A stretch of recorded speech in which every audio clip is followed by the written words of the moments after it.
সুপ্রিয় ষষ্ঠ শ্রেণী, সপ্তম শ্রেণী, অষ্টম শ্রেণী ও নবম শ্রেণীর শিক্ষার্থী, আজ আমি তোমাদের জন্য টেন্স নিয়ে আলোচনা করব। টেন্সের গুরুত্ব তোমরা এর আগে দেখেছো, অর্থাৎ টেন্স এবং পার্টস অফ স্পিচের কী গুরুত্ব সেটা তোমরা এর আগে যে ভিডিও সেই ভিডিওতে দেখেছো। এখন আমি তোমাদের বলি, টেন্স ছাড়া কোনো কিছুর বিকল্প নেই, কারণ একটি বাক্য গঠনের জন্য টেন্সের ভূমিকা গুরুত্বপূর্ণ।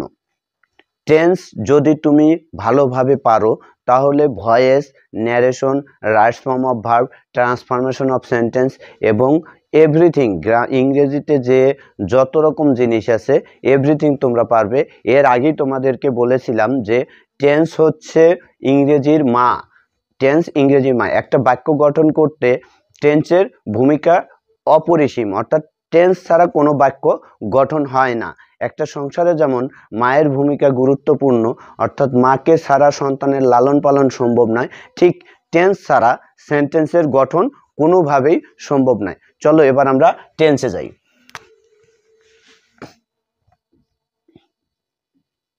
টেন্স, টেন্স কাকে বলে? ক্রিয়ার কালকে টেন্স বলে।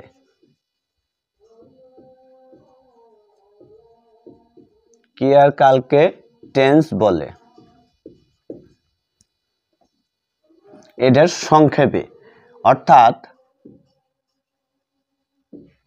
বাক্য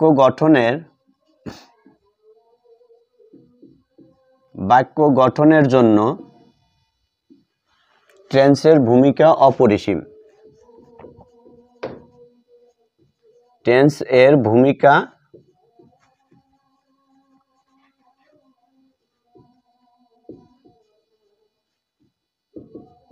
অপরিসীম। টেন্স ছাড়া বাক্য গঠন হয় না।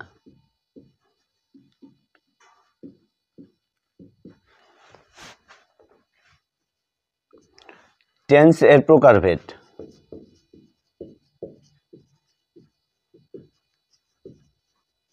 টেন্স এর প্রকারভেদ। টেন্স তিন প্রকার।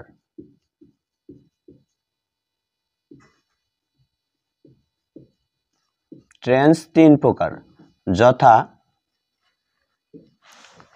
প্রেজেন্ট টেন্স, এক নম্বর প্রেজেন্ট টেন্স।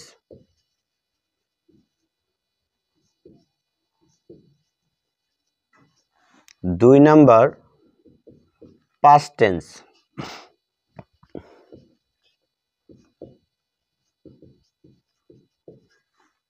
আর তিন নম্বর ফিউচার টেন্স।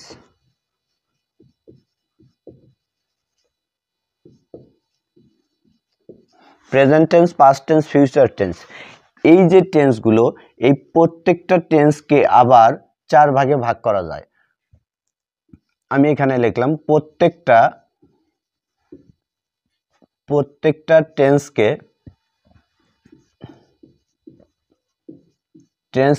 আবার চার ভাগে ভাগ করা যায়।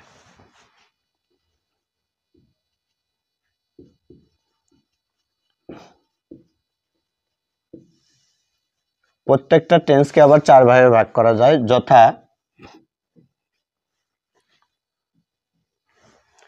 এক number indefinite tense.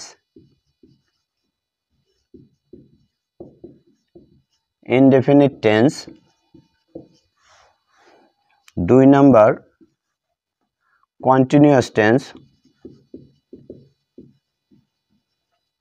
Continuous tense.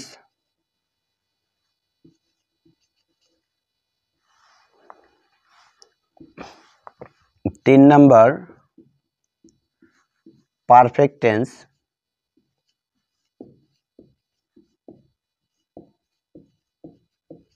Perfect tense. আর চার নাম্বার হতেছে পারফেক্ট কন্টিনিউয়াস টেন্স।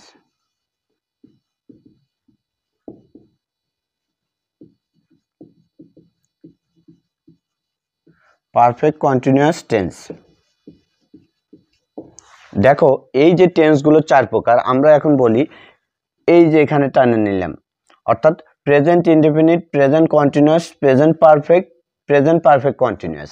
আবার ফিউচারে যদি এইভাবে ধরি, পাস্টে past indefinite, past continuous, past perfect continuous. ঠিক একইভাবে এটাও তাই, অর্থাৎ ফিউচারেও তাই। কীরকম? Future indefinite, future continuous, future perfect এবং ফিউচার পারফেক্ট কন্টিনিউয়াস টেন্স, অর্থাৎ প্রত্যেকটা টেন্সকেই 4 ভাগে ভাগ করা যায়। এবার চলো আমরা যাই প্রেজেন্ট ইনডেফিনিট টেন্স। এবং প্রেজেন্ট ইনডেফিনিট টেন্স কাকে বলে, চিনিবার উপায়, গঠন প্রণালী, আমি এখন সব ধীরে ধীরে তুলে ধরব।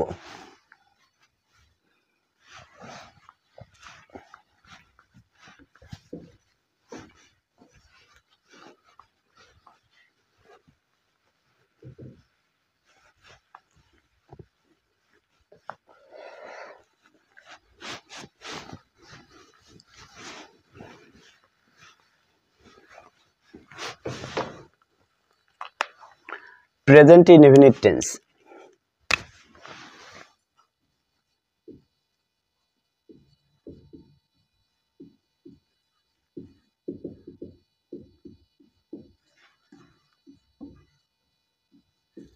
Present indefinite tense, present indefinite tense কাকে বলে? বর্তমানে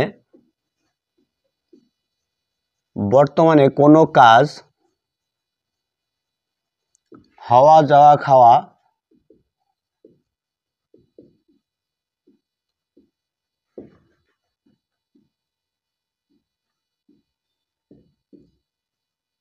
বর্তমানে কোনো কাজ হওয়া, যাওয়া, খাওয়া, করা ইত্যাদি বুঝায় তাকে প্রেজেন্ট ইনডেফিনিট টেন্স বলে।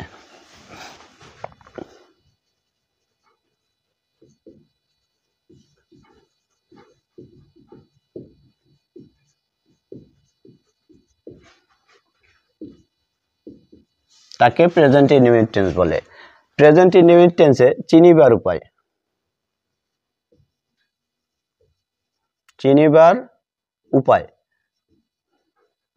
আচ্ছা, এখন প্রেজেন্ট ইনডেফিনিট টেন্স আমরা তো সাধারণত বাক্য গঠন করতে বাংলা বাক্য থেকে ইংরেজি বাক্য যদি গঠন করি, বাংলা বাক্যে অবশ্যই একটা চেনার উপায় আছে, সেই উপায়টা আমি লিখব।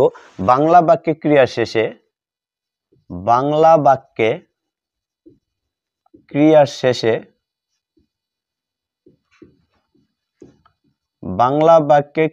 শেষে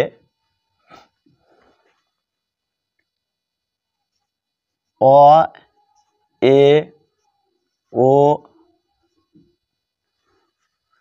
ই, অন্তুস্থ ইত্যাদি থাকে।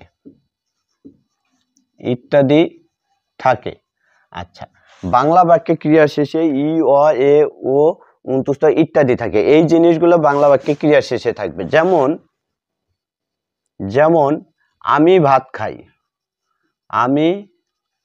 ভাত খাই, হর্ষই আছে, ই আছে, তাহলে এটা প্রেজেন্ট ইনডেফিনিট টেন্স। সে মাঠে ফুটবল খেলে,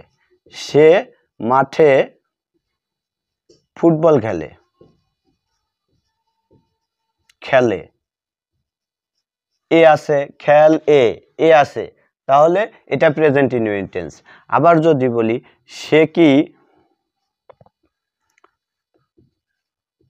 তুমি কি স্কুলে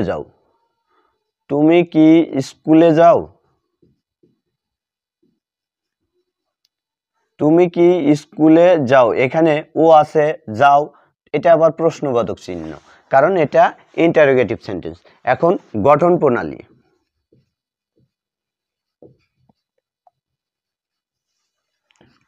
প্রণালীটা একটু খেয়াল করি আমরা।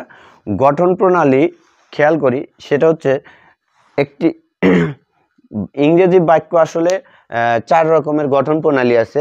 সেটা হচ্ছে যেটাকে বলে অ্যাফার্মেটিভ, নেগেটিভ, ইন্টারোগেটিভ এবং নেগেটিভ। আমরা এটা অ্যাফার্মেটিভ করব। প্রথমে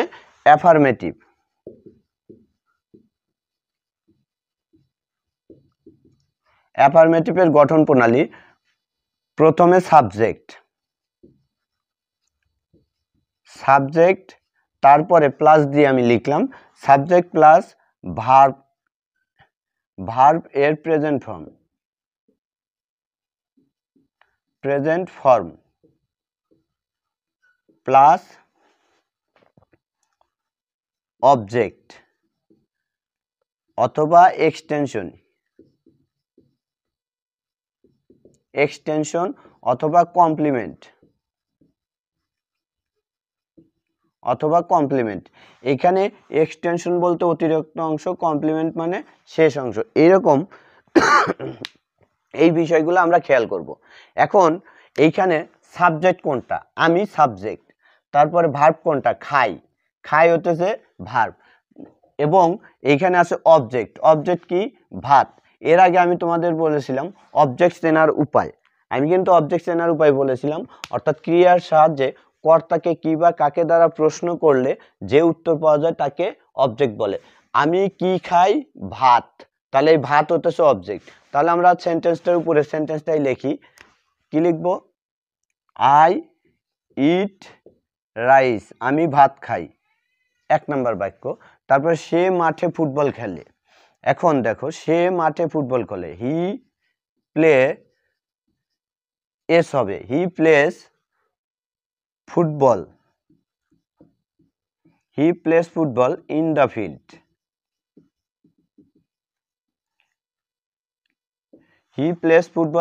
ফিল্ড, আচ্ছা, আমরা এই বাক্যটা পরে লিখব, গঠনের সাথে সম্পর্ক লিখে লিখব। এখন আমি তোমাদের একটু নোট দেই, নোটটা মনে রাখবে, এবং এই নোটটা রাইস ফর্ম অফ ভার্বের একটা রুল, প্লাস এই নোটটা টেন্সের একটা নিয়মের মধ্যে পড়ে। সেই নোটটা হতেছে subject third person singular number হলে, সাবজেক্ট থার্ড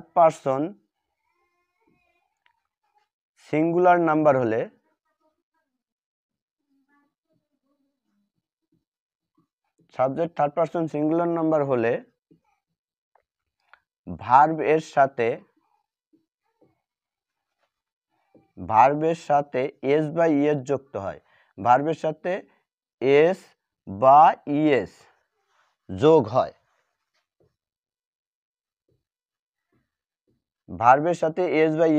যেমন এইখানে he third person singular number. এখন তোমাদের বুঝতে হবে কোন সাবজেক্টগুলো থার্ড পারসন সিঙ্গুলার নাম্বার হয়, সিঙ্গুলার বলতে যেটা একটা সেটা হচ্ছে সিঙ্গুলার, আর প্লুরাল হতেছে যেটা দুইটা সেটা হচ্ছে প্লুরাল। আমি তোমাদের এর আগে কাউন্টেবল নাউন এবং আনকাউন্টেবল নাউন সম্পর্কে একটু বলেছিলাম। কাউন্টেবল মানে গণনাযোগ্য, আর আনকাউন্টেবল নাউন মানে অগণনাযোগ্য। এখন এখানে বলি যে সিঙ্গুলার হতেছে বচন, বাংলায় বলে বচন দুই প্রকার, এক বচন, বহু বচন। আর এইখানে বলতেছে নাম্বার দুই প্রকার, একটা হচ্ছে সিঙ্গুলার নাম্বার, একটা প্লুরাল নাম্বার। সিঙ্গুলার নাম্বার মানে এক বচন, আর প্লুরাল নাম্বার মানে বহু বচন। এখন থার্ড পারসন আমরা কিভাবে বুঝবো যে এটাই থার্ড পারসন চেনার উপায় দেখো, থার্ড 3 লেখা আর দিয়ে ডি দিছি, তার মানে থার্ড পারসন চেনার উপায়,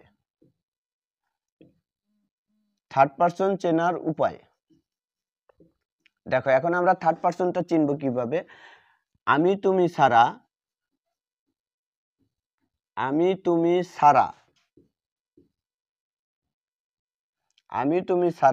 ভবে আছে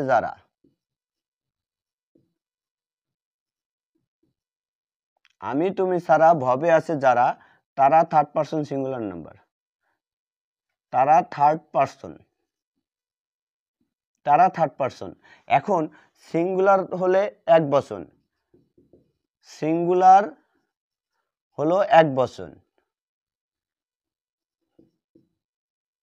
একটি থাকবে বা এক বচন, বাংলায় বলে এক বচন। আর প্লুরাল কি, প্লুরাল হচ্ছে বহু, একের অধিক থাকবে, দুই বা ততোধিক,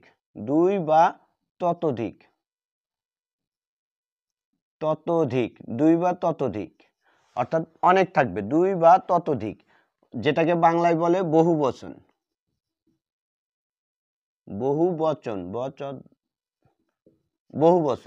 অর্থাৎ একের অধিক। এখন দেখো এই যে থার্ড পারসন সিঙ্গুলার নাম্বার, কোথায় এস আর কোথায় ইএস হবে একটু খেয়াল করো। যে ভার্বের শেষে, যে ভার্বগুলোর শেষে, যে ভার্বগুলোর শেষে এস, তারপরে এস, এসএইচ, সিএইচ, এক্স এবং ও থাকে, ও থাকে, সেগুলোতে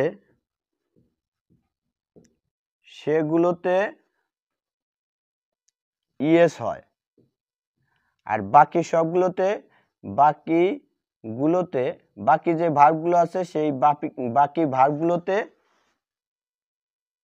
শুধু এস হয়, শুধু এস হয়। কথাটা একটু মনে রাখবে, তাই বুঝতে পারবে কোন ভার্বগুলোর সাথে এস বা ইএস হবে। যে ভার্বগুলোর শেষে এস, এসএইচ, তারপরে সিএইচ, এক্স, ও ইত্যাদি থাকে সেই ভার্বগুলোতে ইএস হয় এবং বাকি যে ভার্বগুলো আছে সেগুলোতে শুধু এস হয়। এই কথাটা তোমরা একটু খেয়াল করে মনে রাখবে। এবার আমি একটু মুছি। এবার যাব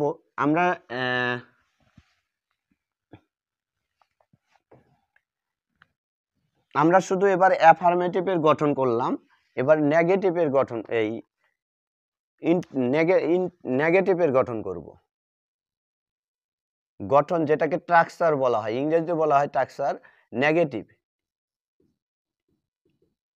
নেগেটিভ অর্থাৎ না বোধক বাক্য। বাক্যটা না বোধক করতে হলে কি করতে হয়? প্রথমে সাবজেক্ট প্লাস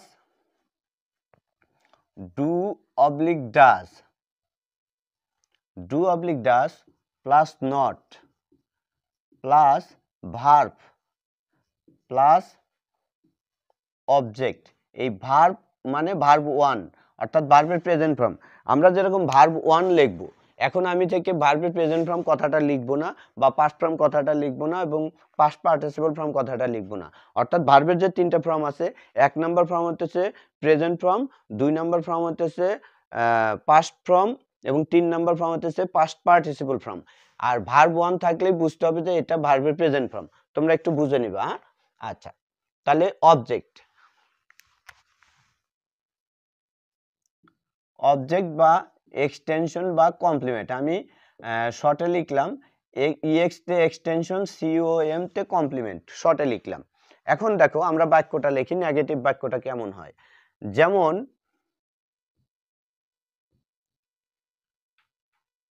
আমি কাজটি করি না, করি না, এখানে আমি কাজটি করি না নেগেটিভ এবং চেনার উপায় কি আছে? ই আছে, হর্ষই, এই যে করি, ই আছে কিন্তু, তাহলে এটা প্রেজেন্ট ইনডিফিনিট টেন্স। গঠন অনুসারে প্রথমে সাবজেক্ট আই, তারপরে কি আছে ভার্ব, ভার্বের পূর্বে গেছে do not oblique does not, এখানে হবে আয়ের সাথে ডু নট। আর তারপরে আছে ডু নট, তারপরে আছে ভার্ব, ভার্ব কি আছে? করা, ভার্বের ইংরেজি হচ্ছে ডু, করার ইংরেজি ডু। তারপরে আছে কি? অবজেক্ট দা ওয়ার্ক, তাহলে I do not do the work, আমি কাজটি করি না।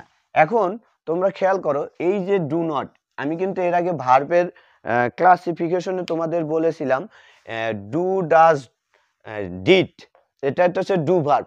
Do verb do verb negative এবং ইন্টারগেটিভ বাক্যের ক্ষেত্রে সাহায্যকারী ভার্ব এবং বা অরিজিনাল এবং মূলত ডু ভার্ব হচ্ছে মূল ভার্ব এবং সেক্ষেত্রে নেগেটিভ এবং ইন্টারগেটিভ বাক্যের ক্ষেত্রে ডু ভার্ব আমরা সাহায্যকারী ভার্ব হিসেবে ব্যবহার করি। ভার্বে কিন্তু ওখানে আমি বলেছিলাম অক্সিলারি ভার্ব, অর্থাৎ ডু ভার্ব, অক্সিলারি ভার্ব এবং মূল ভার্ব এটা হিসেবে ব্যবহার হয়। আচ্ছা, তোমরা ওই ভার্বের ক্লাসটা দেখবা, তাহলে তোমরা এখানে আরো ভালোভাবে বুঝতে পারবা। আচ্ছা, এখন আমি তোমাদের বলি, একটা নোট উল্লেখ করলাম, নোটটা রাইট ফর্ম অফ ভার্বের 2 নাম্বার রুলে আছে। এর আগের যে নোটটা সেটা রাইট ফর্ম অফ ভার্বের 1 নাম্বার রুলে ছিল। এখন যেটা বলবো যে subject third person singular number হলে subject third person singular number হলে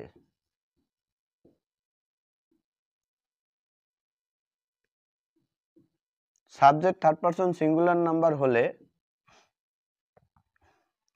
নেগেটিভ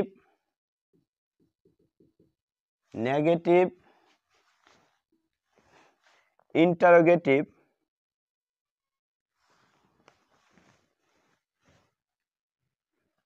প্রেজেন্ট ইনডেফিনিট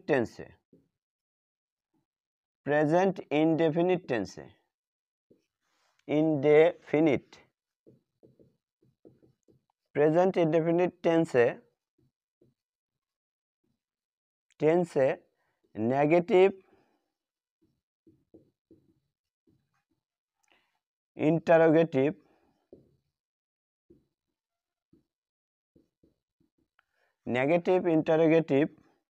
এবং নেগেটিভ প্লাস ইন্টারোগেটিভ বাক্যের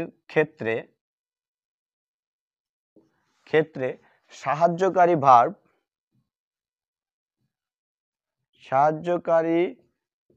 ভার্ব ডাজ বসে,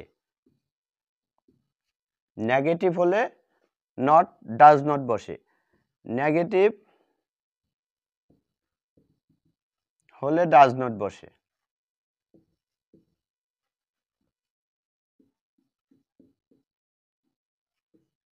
একটু কথাটা মনে রাখবে এই নোটটা। Subject third person singular number হলে প্রেজেন্ট ইনডেফিনিট টেন্সে নেগেটিভ ইন্টারোগেটিভ এবং নেগেটিভ ইন্টারোগেটিভের ক্ষেত্রে সাহায্যকারী ভার্ব হিসেবে ডাজ নট বসে। আর যদি ডাজ বসে এবং নেগেটিভ বাক্য হলে যদি নেগেটিভ ইন্টারোগেটিভ হয় তাহলে ডাজ নট হবে, এবং শুধু নেগেটিভ হলে ডাজ নট হবে। তোমরা এই কথাটা একটু খেয়াল করে মনে রাখবে। এবার গঠন ইন্টারোগেটিভ যাই।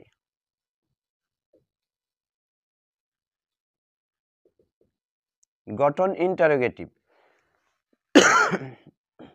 ইন্টারোগেটিভে প্রথমে do oblique does plus subject plus verb one plus object oblique extension oblique complement ইত্যাদি। যেমন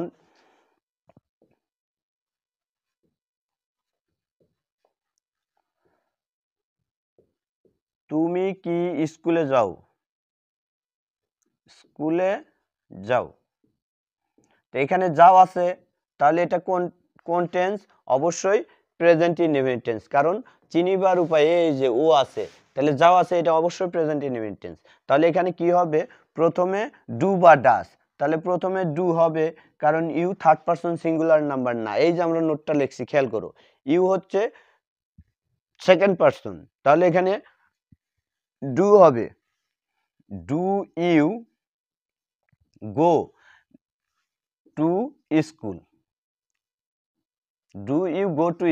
এখানে দেখো ডু বা ডাস, তারপরে সাবজেক্ট ইউ, তারপরে ভার্ব ওয়ান ভার্ব, তারপরে এক্সটেনশন টু স্কুল। এখানে অবজেক্ট না, কিন্তু অবজেক্টটা হতেছে যে ক্রিয়া যার অর্থাৎ ভার্ব অর্থাৎ সাবজেক্ট যার সাহায্যে কাজ সম্পাদন করে সেটা হতেছে অবজেক্ট, অর্থাৎ যে ওয়ার্ডের সাহায্যে কাজ সম্পাদন করে সেটা অবজেক্ট।